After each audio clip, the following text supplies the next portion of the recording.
Good morning. It is. I really want to acknowledge you for being in my life. I first started listening to your tapes about a year ago, and right now I'm in an inquiry around fine-tuning the law of deliberate creation along with allowing. And I'm working on daily workshops, as you talk about in the beginner tapes. And so every day I'm creating 3 things for myself. And yet, in one of your later programs, you're talking about how sometimes when you think about something too much, focus on it too much, you actually allow in some resistance towards it. It's exactly what we're talking about here, isn't it? Yeah. That when you pick up a subject, if it's a subject that you've already been practicing, however you've practiced it's going to be dominant. Yeah, that's right. And so sometimes it's easier to choose another subject that is already vibrating in a place that you prefer, get that vibration going first, and then when you pick up that stick, maybe if you've practiced the other vibration long enough, a different part of that subject will be activated within you. Mm-hmm. For example, let's say that the subject that you're working on is dollars. And you have dollars, you just don't have as many dollars as you want. And you have a new relationship with someone who has activated your desire for more abundance, more things, more freedom. And as you feel this activated, you're feeling some shortage and you don't quite know where to go. So you say, well, I'm going to do a workshop or a visualization, a virtual reality on having more money. But when you think about it, you can feel the discord or the discomfort within you. So then you say, well, I think I won't think about money as such. Now, let us show you an exercise that will guide you in a short period of time into a much better feeling vibration. You pick the subject. If you want it to be about money, that's fine. You pick the subject, and we're just going to offer a sequence of questions to you. And as you feel the answer born within you as a result of the question, you'll feel your vibration shifting. You'll all see what we mean as we move along. Great. So yeah. Pick a subject that you would like to deactivate one aspect of it and activate another aspect of it. Any subject. Dollars is a good one. All right. So does the knee-jerk response you have when you hear the word dollars or when you focus upon that subject, does it feel like freedom and adventure, or does it feel like uncertainty and maybe a little more hard work than I'm wanting? That's a good question. Don't spend too long on the answer, okay. Because we know it's uncertainty and it's exciting. Which is more dominant, freedom or uncertainty? We know you know which one you want it to be. We're asking you where it is right now. Do dollars feel like free and adventure and fun and no question, right, or does it feel like tentative, a little guarded, a little worried, a little vulnerable? The latter, a little guarded, a little worried. All right, so now, that's the subject of dollars. Now, when you think about your life, do you feel successful or unsuccessful? Unsuccessful. When you think about your potential, do you feel optimistic or pessimistic? My potential, optimistic. Yeah. Extremely optimistic. Yes, yeah. You do, don't you? Yeah. And so now, as you approach this subject of dollars, having activated that very real feeling of optimism that's within you, does your financial future feel fun or worrisome? Very fun. It does, doesn't it? So already, just by posing questions from your place where you could feel your dominant place being one of well-being, as you discovered that, now when you revisit what feels almost like the same question, you answer truthfully in a very different way, don't you? In other words, just by asking yourself some questions that activated you a little differently. So now, when you think about the subject of travel, does it feel like something that is possible or impossible? Completely possible. When you think about the subject of financial freedom, does it feel like something that is plausible or implausible? plausible. When you think about finding some way of bringing dollars into your experience, does it feel like something that you're looking forward to or something that you're worried about? Looking forward to it. When you think about money, does money feel to you like something that is life-giving or life-draining?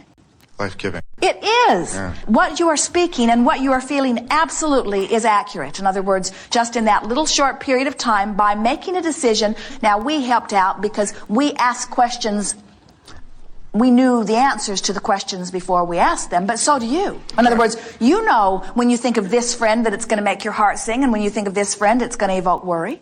You know that when you're going to think of this piece of clothing, you're going to feel this way, and when you think of this piece of clothing, you're going to feel this way. Right. You know how you feel about all things, and so what we're suggesting here is that because you know, you start definitively choosing things that you know will make you feel good when you choose them. That you start treating yourself like we do. You ask questions that you know the answer will feel good when it comes. Bring us back round to where we are. Okay. Before I do that, I wanted to mention something earlier that I don't have much experience with seeing people's auras, but you have an intense aura. Do you get that? I mean, I was looking at you, and it's bright yellow. And then I looked at Jerry, and it's the same thing. It's like glowing from you. It's really wild. And at first, I thought my eyes were playing tricks on me, and I'm banging my head and rubbing my eyes. And then at break, I was talking to two friends that came with me, and they said the same thing. It's like, it's not me, it's you. Where does that come from? Well, it is energy leakage. Energy leakage. All of you have that. And to the degree of your focus, in other words, we talked earlier about the momentum. So when you see aura, it is usually because there is focus that is happening, energy is flowing, and no resistance. That is usually what it means. Do different colors mean different things? The color variation is best explained by being in the eye of the beholder, because you are translating the vibration into what you are seeing. And so at some level of your being, that translation process is taking place. Mm-hmm. In the same way that Esther is interpreting the vibration into the words, you are interpreting the vibration into what you're seeing. And so your impressions, even what your vibration is, can influence the colors that you see. Yes. So you may want to say on your website or something, bring sunglasses next time. Depends upon where you are. Everyone does not see it. And that does not mean that they are broken. Right. Yes. So thank you for that. Yes.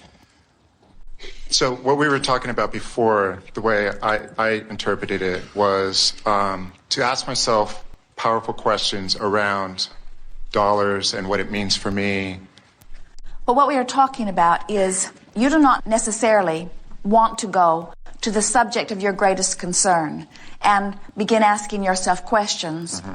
because that may very well just activate the vibration that is already not serving you. Mm-hmm. But if you find yourself on a topic that is, as our friend said earlier, sort of in your face so much that you can't get off of it, then one of the easiest ways to bridge your vibration into something that feels better, one of the easiest ways we know of, is to ask more general questions around that topic, mm-hmm. and ask the questions of yourself to which you know the answers are favorable. Okay. Within that, so you're saying basically, if I'm doing my workshops, as long as I'm feeling good about it, creating it daily or whatever is okay. But yes, if I'm bringing up negative thoughts, to let it go and there's something else that we're saying to you. We want you to go to your creative workshop to work on your creation, not because that is the means to the end that you want, but because this is an end that is pleasing too.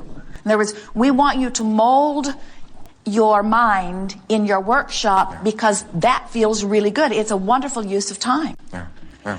We watch all of you. You want to get finished with your work so that you can go play. Yeah. And what you really are saying is, I want to stop doing this thing I don't want to do so that I can start doing something that I do want to do. And we want you to make every moment a moment where you're doing something that you do want to do. Yeah. No matter what, if you're at work, then you're looking for positive aspects there. If you are visiting with a friend, you are looking for positive aspects there. In other words, you're not enduring this uncomfortable moment on your way to another that hopefully will be better. You are mining this moment for all that it could give you. And once you get in the spirit of that, the yield from your moments is profound. Do you have a recommendation around whether it's more powerful in creating in the workshop something that's very defined and specific? Like Here if is I have, the rule or of just thumb. general, like, Be as specific as you can be and still feel good. It's like, as we were encouraging people in their virtual realities, you can feel when you've gone too far. In other words, you can feel when it's still open and feeling good, and you can feel when you add that one little element that mutes the joy a little. That's why by trial and error, you just keep raising your vibration into newer and clearer places. okay. It's the rule of thumb is be as specific as you can be and still feel good. Now, there's a whole world out there and a lot of things that you've tried to teach yourself that says something like, but I should face reality. I should tell it like it is. I should tell the truth. I should be honest. And what we are saying is sometimes that blatant honesty of telling it like it is just keeps a vibration alive that won't let what you want in. And so we're suggesting less honesty. We're not suggesting falsehood because you cannot falsely vibrate. We are suggesting more focus upon the things that honestly please you and less focus upon the things that honestly displease you. In other words, there are a lot of truths out there that are really in vibrational harmony with your well-being. Like the fact that well-being is dominant, and like the fact that there is much more wellness on your planet, even among humans, than there is sickness. And about the fact that there is abundance flowing rampantly, and that you have never lived in a time more potential to give you a glorious life experience. And on and on and on. In other words, if you want to be factual, just be selective in the facts that you truthfully focus upon. Yes. Great. When someone says, well, I got to be honest with you, what they always are saying is, I'm going to tell you some bad news, and I'm going to cover it up under the guise of it being honest, so therefore it is something that we should all talk about. So when someone says, well, let me be honest with you, say, can it be honest and good feeling at the same time? Or does honesty always have to be bad news? Yes. It also implies that all the other times they're not being honest. That's what Jerry says. When someone says, I'm going to tell you the truth, then he's suspect. Even of this moment. Yeah. Yes. So when I'm starting to see results, or what I think are results, it's okay to question that. Like, oh my God, is it actually happening? Or is this my imagination? Or is it not happening? Well, it's all right to question it, but in time, you won't want to question it anymore because you'll just know. In other words, we are so looking forward to you anticipating the unfolding of your life in the way that we are. There's not any reason for doubt whatsoever. Good things are natural to you, and you have lined up so many through the power of your desire. And so we just want you to relax and expect that the universe is knocking itself out to accommodate you, for it is.